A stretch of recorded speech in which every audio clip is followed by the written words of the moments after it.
Here's a very easy fingerstyle that you can learn even if you're not playing guitar that long.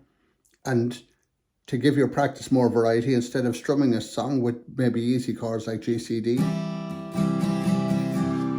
you could start playing this easy fingerstyle instead. It makes your practice much more interesting.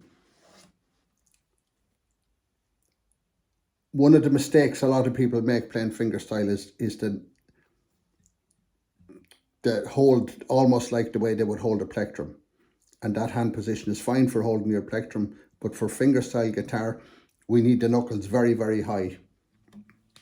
Years ago, I used to make my students have a little ball right under it. You see how high my knuckles are? The further you can get them away, the easier it's going to be to play fingerstyle guitar. For all songs, without exception.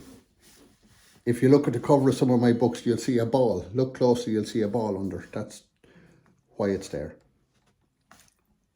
So once you have your reference point again, heel pad on the bridge for me.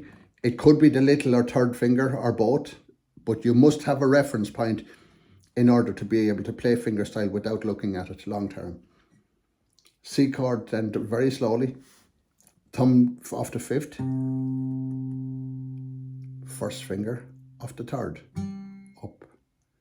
Thumb off the fourth. Second finger off the second. First finger, sorry, off the second string. Thumb off the fifth again. First finger off the third. Thumb off the fourth. First finger off the second. And that's it. Once you've learned it off by heart, you would try to speed it up a bit. And a bit more, a bit more.